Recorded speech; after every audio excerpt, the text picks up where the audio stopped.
প্রথমেই নজর রাখবো আজকে 40টি তাজা সংবাদের দিকে। শুরুতেই শিরোনাম। ৮১,০০০ স্কুলের ভোলবদল হবে, নেতার বদলে পরিচালন সমিতিতে অভিভাবকরা। নতুন শিক্ষা বিল আনছে শুভেন্দু সরকার। কোন কোন হাসপাতালে মিলবে আয়ুষ্মান ভারতের সুবিধা, বাড়ি বসে কিভাবে তালিকা দেখবেন জানুন। দলবদলে ফের রাজ্যসভায় শুভেন্দু শ্রমিককে নিয়ে মনোনয়ন পেয়ে সুখেন্দু শেখর সহ ৩ প্রাক্তন সাংসদের।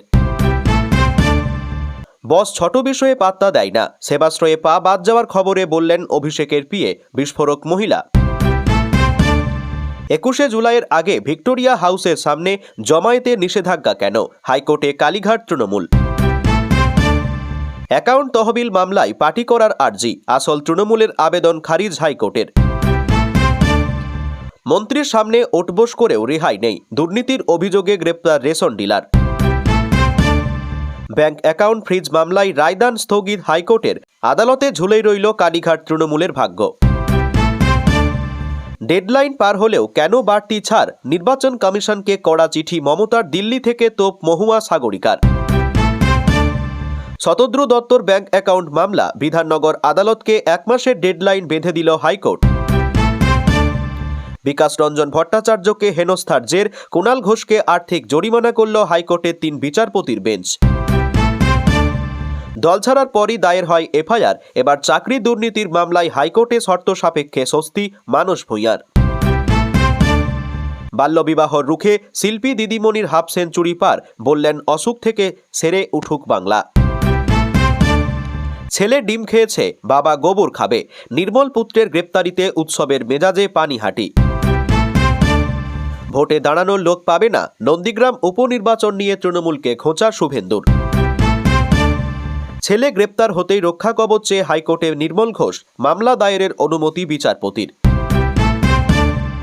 দাবাং দিলীপ এবার গায়ক, ঝালমুড়ি নিয়ে গান রেকর্ড মন্ত্রীর। পুরসভার ইতিহাসে এই প্রথম সরকারের ঘরে ফিরে যাচ্ছে কাউন্সিলর তহবিলের 100 কোটি। সুরুচি সংঘ থেকে বিশ্বাস ব্রাদার্স আউট, দায়িত্ব পেয়ে বিধায়ক বললেন ভিআইপি কালচার ইতি। শাকসবজির মতো বার্থ বিক্রি করে টিটিরা, রেলকে কড়া ব্যবস্থার নির্দেশ হাইকোর্টের। নদিয়ায় স্বাস্থ্যকেন্দ্রের ওষুধ খেয়ে নেতিয়ে পড়ল 1.5 বছরের শিশু, তদন্তের দাবিতে অবরোধ। তৃণমূল নেতা তীর্থঙ্কর ঘোষকে লক্ষ্য করে ডিম, চোর চোর স্লোগান তুলে ঢাক পিটিয়ে উচ্ছ্বাস। আগামী বছরে মাধ্যমিক 15 ফেব্রুয়ারি থেকে পরীক্ষার পূর্ণাঙ্গ সূচি প্রকাশ করল মধ্যশিক্ষা পর্ষদ। অবিলম্বে স্থগিতাদেশ চাই, গুন্ডা দমন আইন লাগু হওয়ার দিনই হাইকোর্টে মামলা। কমিশন না বাড়ালে সিসিটিভি নয়, রেশন ডিলারদের বৈঠকে বড় সিদ্ধান্ত, উপস্থিত মোদির ভাইও।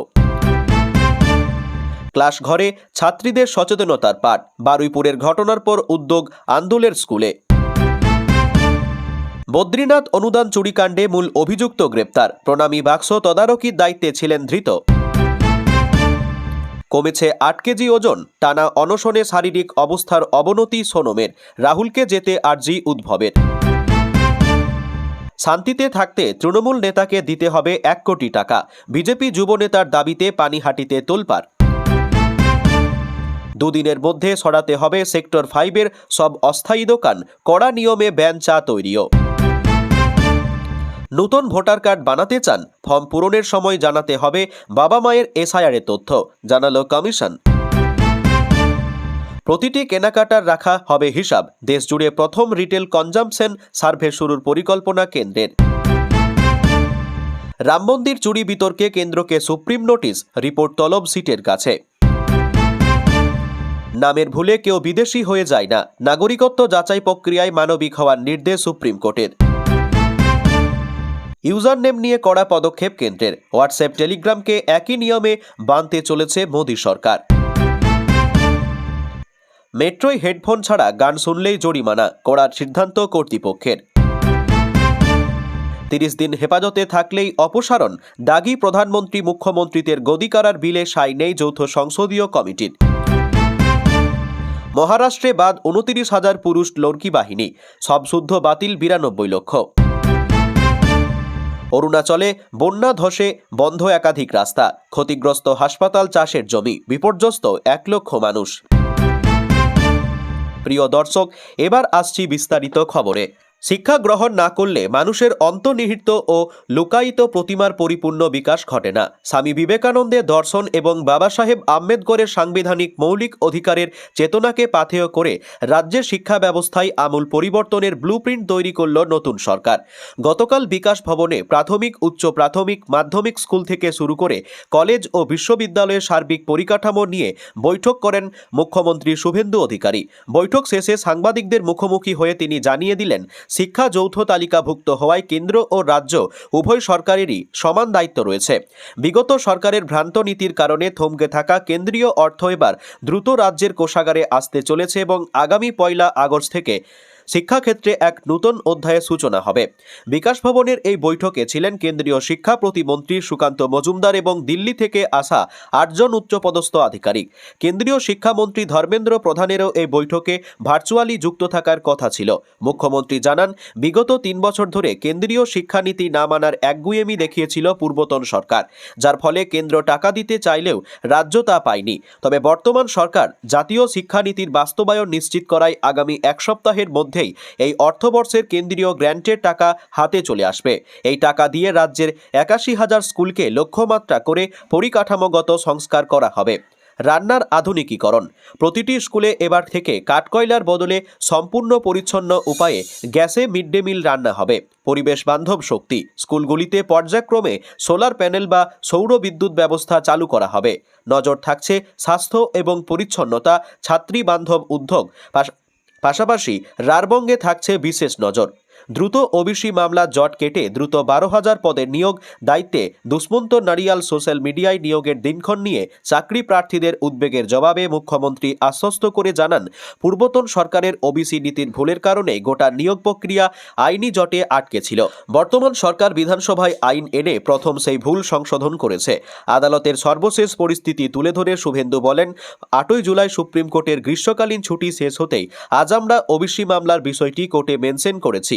আগামী কয়েকদিনের মধ্যে সুপ্রিম কোর্টের আইনি জটিলতা থেকে রাজ্য সরকার পুরোপুরি বেরিয়ে আসবে। আর তা হওয়া মাত্র যে 6,000 প্রার্থীর ইন্টারভিউ বা মৌখিক পরীক্ষা হয়ে গেছে তাদের নিয়োগ এবং বাকি 6,000 পদের বকেয়া ইন্টারভিউ দ্রুত সম্পন্ন করা হবে। নিয়োগ প্রক্রিয়াকে সম্পূর্ণভাবে রাজনৈতিক প্রভাবমুক্ত এবং স্বচ্ছ করতে এক নজিরবিহীন পদক্ষেপ করেছে রাজ্য।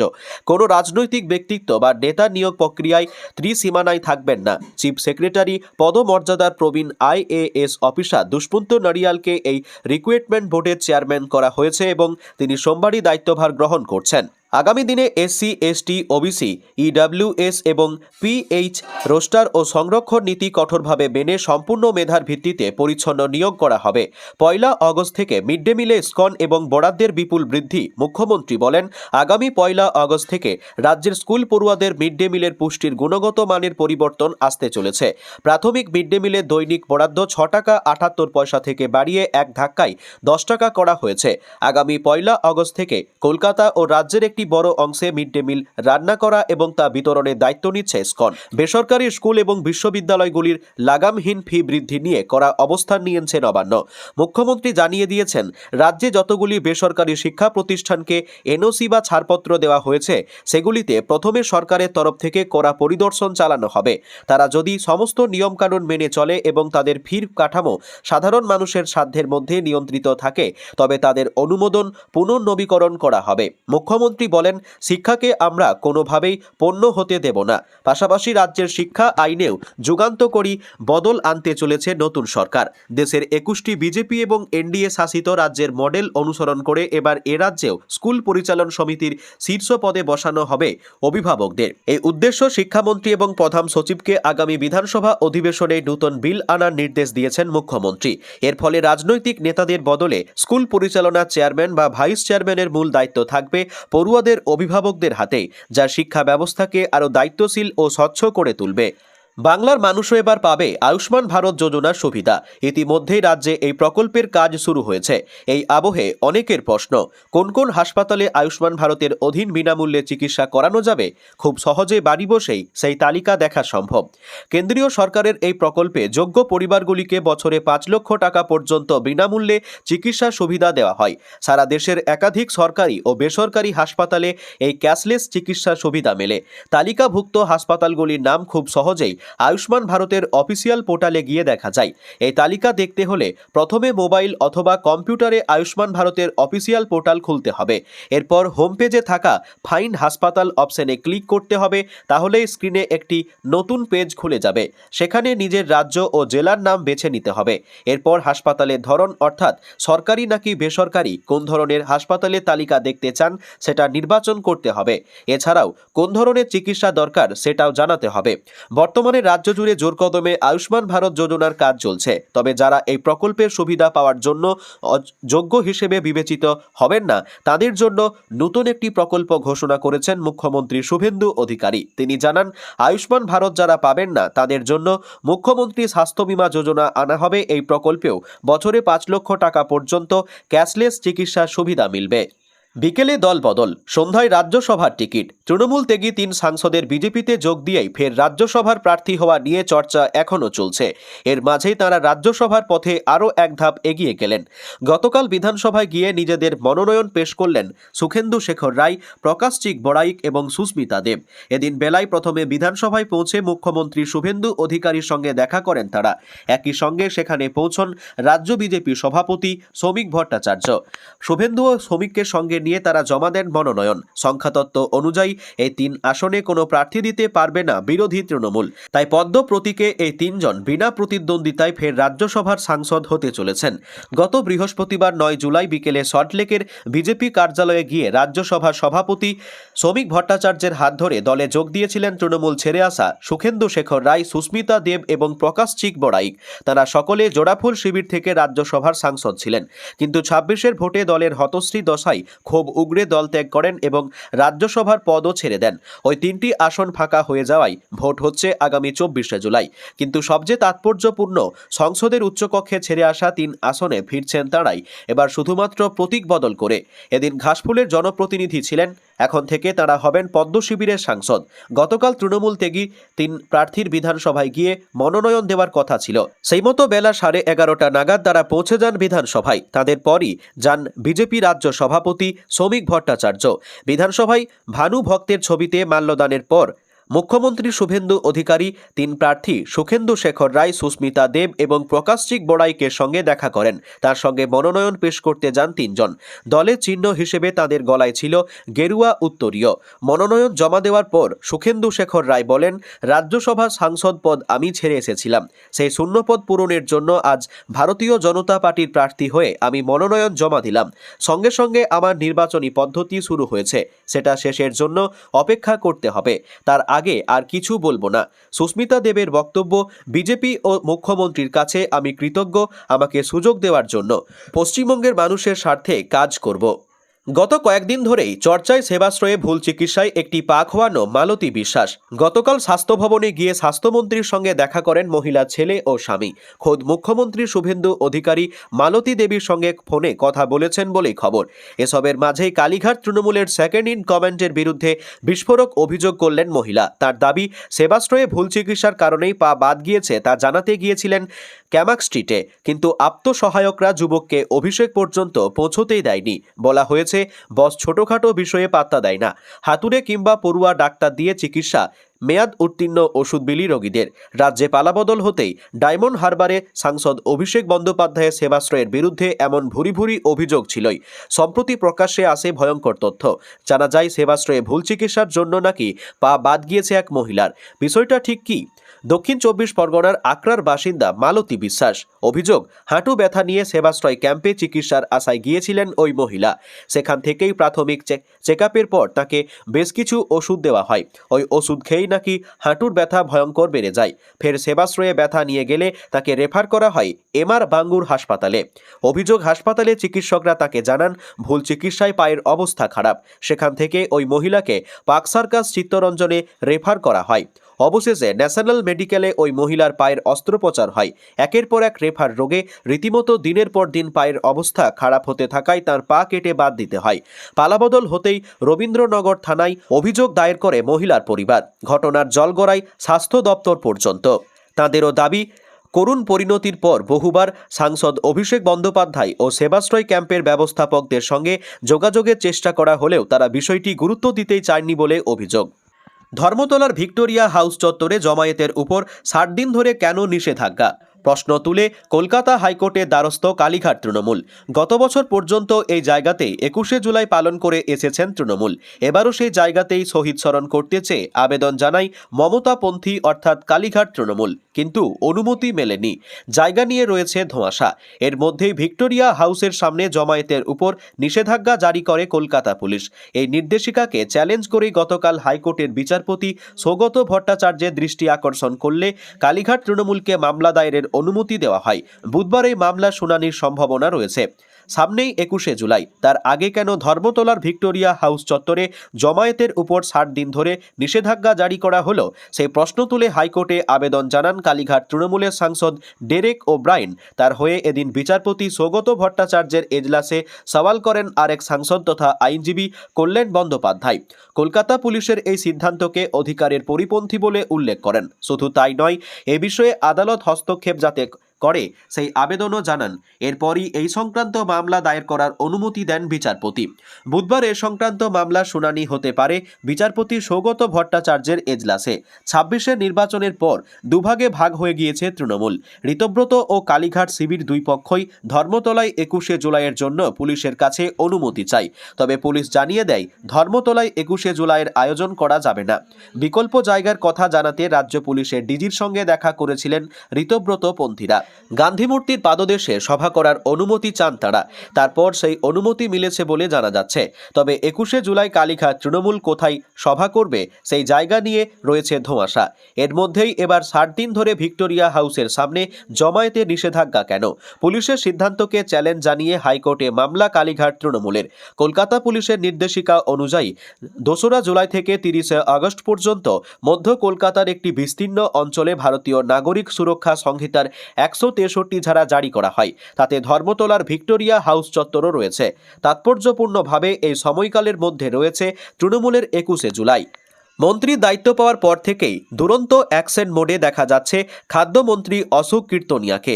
রেশন দোকানগুলিতে সারপ্রাইজ ভিজিট দিয়ে তিনি একে একে দুর্নীতি খুঁড়ে বের করছেন। তার অভিযোগের ভিত্তিতে ইতিমধ্যেই বেশ কিছু গ্রেপ্তার মামলা চলছে। এবার গ্রাহকদের সঙ্গে দুর্ব্যবহার ও বেআইনি কার্যকলাপের অভিযোগ পেয়ে হাবড়ার গুমাই এক গুদামে হাজির হলেন মন্ত্রী। তার সামনে কেঁদে কেটে কান ধরে উঠবোস করেও রেহাই পেলেন না রেশন ডিলার। মন্ত্রীর অভিযোগ পেয়ে তাকে গ্রেপ্তার করল অশোকনগর থানার পুলিশ। অভিযুক্তের নাম শ্যামল সাহা। অশোকনগর বিধানসভার গোমা এলাকায় একটি রেশন দোকানের ডিলার। তার বিরুদ্ধে দীর্ঘদিন ধরে নানা অভিযোগ উঠেছিল। সেসব জানতে পেরে সোমবার সকালে আচমকায় তার গুদামে হানা দেন রাজ্যের খাদ্যমন্ত্রী অশোক কীর্তনিয়া। অভিযোগ, রেশন ডিলার শ্যামল সাহা এলাকার বহু উপভোক্তাকে 4-5 দিন এমনকি 6 মাস ধরেও রেশন দেন না, আটকে রাখেন রেশন কার্ডও। এদিন মন্ত্রীকে সামনে পেয়ে স্থানীয় বাসিন্দা দীপা রায়, গোপা মণ্ডলরা রীতিমতো ক্ষোভ উগরে দেন। তাদের অভিযোগ, ওর ব্যবহার এত খারাপ, এত বিশ্রীভাবে কথা বলে যে কি বলবো। রেশন দেন না, আমরা রেশন কার্ড 6 মাস ধরে আটকে রেখেছেন, চাইলে আজ দেব কাল দেব করে ঘোরাচ্ছেন। আমরা এখানে ঠিকমতো রেশন পাচ্ছি না, বারবার ওকে বলা সত্ত্বেও কিছু করেননি। আরেক বাসিন্দার কথাই উনি বলছেন, আমরা নাকি রেশনের জিনিসপত্র বিক্রি করি। কেন করব? আমাদের ঘরের বাচ্চারা আছে, রেশন আমাদের দরকার। আমাদের বিরুদ্ধে এসব ভুলভাল কথা বলে রেশন দিচ্ছেন না। যদিও শ্যামলবাবু গ্রাহকদের সঙ্গে দুর্ব্যবহার কিংবা রেশন না দেওয়ার অভিযোগ অস্বীকার করেছেন। বলেন, আমি রেশন দিই না, এই অভিযোগটা ঠিক নয়। শুধু দিন কয়েক আগে আমি ছিলাম, একটা কাজে গিয়েছিলাম, তখন যারা রেশন নিতে এসেছিল তারা পায়নি। তাছাড়াও এখানে অনেকে রেশন তোলেন না, আমাকে বলেন যে রেশন বাবদ টাকা দিয়ে দিতে, আমি টাকা দিই না, সেজন্য তারা অভিযোগ করেছেন। এসব শুনে মন্ত্রী গুদাম ঘরে মজুদ থাকা খাদ্য সামগ্রী নিজে পরীক্ষা করে দেখেন, অন্যান্য নথিপত্র খতিয়ে দেখা হয়। এরপরই ডিলার শ্যামল সাহাকে ডেকে রীতিমতো ধমক দেন অশোক কীর্তনিয়া। বলেন, মন্ত্রী নয়, সাধারণ লোকের মতো আমিও একজন লোক। আমি তো দেখছি আপনার এখানে 4 মাসের পুরনো সব জিনিস, আপনি ঠিকমতো রেশন দেন না কেন? তাতেই কান ধরে মন্ত্রীর সামনে উঠবোস করেন শ্যামল সাহা, ক্ষমাও চান, কিন্তু তাতেও রেহাই মেলেনি। মন্ত্রীর অভিযোগের ভিত্তিতে অশোকনগর থানার পুলিশ ঘটনাস্থলে গিয়ে গ্রেপ্তার করেন ডিলার শ্যামল সাহাকে। গ্রেপ্তারির পর তার গুদামটি সিল করে দেওয়া হয়। তৃণমূল কংগ্রেসের ব্যাংক অ্যাকাউন্ট ফ্রিজ সংক্রান্ত মামলায় রায়দান স্থগিত রাখল কলকাতা হাইকোর্ট। সোমবার মামলা শুনানি শেষে আদালত জানিয়ে দেয়, অন্তর্বর্তী আবেদন নিয়ে পরে নির্দেশ দেওয়া হবে। এই শুনানিতে মূল বিতর্কের পাশাপাশি নতুন করে উঠে আসে আরেকটি গুরুত্বপূর্ণ আইনি প্রশ্ন। কালীঘাটে তৃণমূল নেতৃত্বের পক্ষে দোলা সেন এবং ডেরেক ও ব্রাইন যে মামলা দায়ের করেছেন, সেই মামলা করার বৈধ আইনি অধিকার তাদের রয়েছে কিনা তা নিয়ে আপত্তি তোলে কেন্দ্রীয় তদন্তকারী সংস্থা এনফোর্সমেন্ট ডিরেক্টরেট। আদালতে ইডির হয়ে সওয়াল করতে গিয়ে আইনজীবী এসভি রাজু দাবি করেন, তৃণমূল কংগ্রেসের জাতীয় কার্যনির্বাহী কমিটির পক্ষ থেকে এই মামলা দায়েরের জন্য কোনো আনুষ্ঠানিক অনুমোদন দেওয়া হয়েছে কিনা তার কোনো প্রমাণ আদালতের সামনে আনা হয়নি। তার বক্তব্য, জাতীয় কার্যনির্বাহী কমিটি দলের নীতি নির্ধারণ সংস্থা। ডেরেক ও ব্রায়েন ওই কমিটির একজন সদস্য হলেও তিনি নিজে কথাও উল্লেখ করেননি যে জাতীয় কার্যনির্বাহী কমিটি তাকে এই মামলা করার অনুমতি দিয়েছে। সেই কারণে যথাযথ অনুমোদন ছাড়া কোনো ব্যক্তি দলের হয়ে আদালতে মামলা দায়ের করতে পারেন না বলেই ইডির দাবি। এই যুক্তি তীব্র বিরোধিতা করেন তৃণমূলের আইনজীবী অভিষেক মনু সিং। তার বক্তব্য, কোনো স্বীকৃত রাজনৈতিক দলের সাংগঠনিক পরিচয় বা বৈধতা নিয়ে প্রশ্ন তোলার অধিকার তদন্তকারী সংস্থার নেই। তিনি অভিযোগ করেন, বর্তমানে রাজ্যে এমন এক পরিস্থিতি তৈরি হয়েছে যেখানে প্রশাসন, পুলিশ এবং কেন্দ্রীয় তদন্তকারী সংস্থা একসঙ্গে কাজ করছে। তার কথায়, একটি স্বীকৃত রাজনৈতিক দলের মোট 9টি ব্যাংক অ্যাকাউন্ট ফ্রিজ করে দেওয়া হয়েছে, যা অত্যন্ত গুরুতর বিষয়। সিংভির আরও প্রশ্ন, কোনো রাজনৈতিক দলের সাংগঠনিক বৈধতা বা প্রতিনিধিত্বের প্রশ্ন কি পুলিশ বা এনফোর্সমেন্ট ডিরেক্টরেট নির্ধারণ করতে পারে? তার বক্তব্য, কোনো অভিযোগ পেলে তদন্তকারী সংস্থা তদন্ত করতে পারে ঠিকই, কিন্তু একটি রাজনৈতিক দলের প্রতিনিধিত্ব বা স্বীকৃত নিয়ে সিদ্ধান্ত নেওয়ার ক্ষমতা তাদের নেই। তিনি আদালতে বলেন, দেশের কোথাও এমন নজির নেই যেখানে সরকার বা তদন্তকারী সংস্থা ঠিক করে দেবে বিরোধী দলের হয়ে কে কথা বলবেন। ডেরেক ও ব্রায়েন দীর্ঘদিন ধরেই দলের পরিচিত মুখ এবং দলের পক্ষেই বিভিন্ন বিষয়ে বক্তব্য রেখে আসছেন বলেও আদালতে উল্লেখ করেন তিনি। শুনানির সময় বিচারপতি পর্যবেক্ষণ করেন, ব্যাংক অ্যাকাউন্ট ফ্রিজ করার নির্দেশ ইতিমধ্যে জারি হয়েছে এবং তদন্ত চলছে। এই অবস্থায় তদন্তকারী সংস্থা তাদের অনুসন্ধানের রিপোর্ট সংশ্লিষ্ট বিচারকারী কর্তৃপক্ষের কাছে জমা দেবে। সেই কর্তৃপক্ষ আইন অনুযায়ী পরবর্তী সিদ্ধান্ত নেবে। তাই এই পর্যায়ে আদালতের হস্তক্ষেপ আদৌ প্রয়োজন কিনা সেই প্রশ্ন তোলেন বিচারপতি। বিচারপতির এই পর্যবেক্ষণের পর ইডির আইনজীবী এসভি রাজু আদালতকে জানান, পুলিশি তদন্ত এবং বিভিন্ন সাক্ষ্যের ভিত্তিতে জানা গিয়েছে প্রায় 164 কোটি টাকা এখনও অন্য ব্যাংক অ্যাকাউন্টে রয়েছে এবং সেই অর্থ সংশ্লিষ্ট পক্ষ ব্যবহার করতে পারছে। তার দাবি, এই পরিস্থিতিতে ব্যাংক অ্যাকাউন্ট ফ্রিজ না করলে তদন্ত প্রভাবিত হওয়ার আশঙ্কা রয়েছে। এমনকি অর্থ বিদেশে, যেমন দুবাই বা অন্য কোনো দ্বীপরাষ্ট্রে পাঠিয়ে দেওয়া হতে পারে বলেও আদালতে আশঙ্কা প্রকাশ করেন তিনি।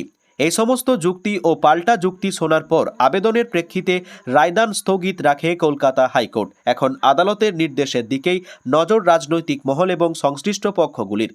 মামলার পরবর্তী রায় তৃণমূলের ব্যাংক অ্যাকাউন্ট পরিচালনা এবং তদন্তের ভবিষ্যৎ গতিপথ নির্ধারণে গুরুত্বপূর্ণ ভূমিকা নিতে পারে। জাতীয় নির্বাচন কমিশনের নিরপেক্ষতা ও কেন্দ্রীয় এজেন্সির ভূমিকা নিয়ে এবার নজিরবিহীন সুর চড়াল তৃণমূল কংগ্রেস। দল ভাঙানোর খেলায় মত্ত বিদ্রোহী শিবিরকে কমিশন পিছনে দরজা দিয়ে বাড়তি সুবিধা পাইয়ে দিচ্ছে বলে সরাসরি অভিযোগ তুলল ঘাসফুল শিবির।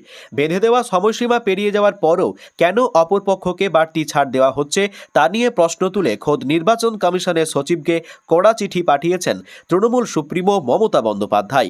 গতকাল এই ইস্যুতে দিল্লির এক সাংবাদিক বৈঠক থেকে মোদী সরকার ও নির্বাচন কমিশনকে তীব্র আক্রমণ করলেন তৃণমূল সাংসদ মহুয়া মৈত্র এবং সাগরিকা ঘোষ। তৃণমূল নেতৃত্বের দাবি, ঘটনার সূত্রপাত চলতি মাসের শুরুতে, যখন তথাকথিত বিদ্রোহী বা ঋতব্রত শিবির নির্বাচন কমিশনে একটি আবেদন জমা দেয়।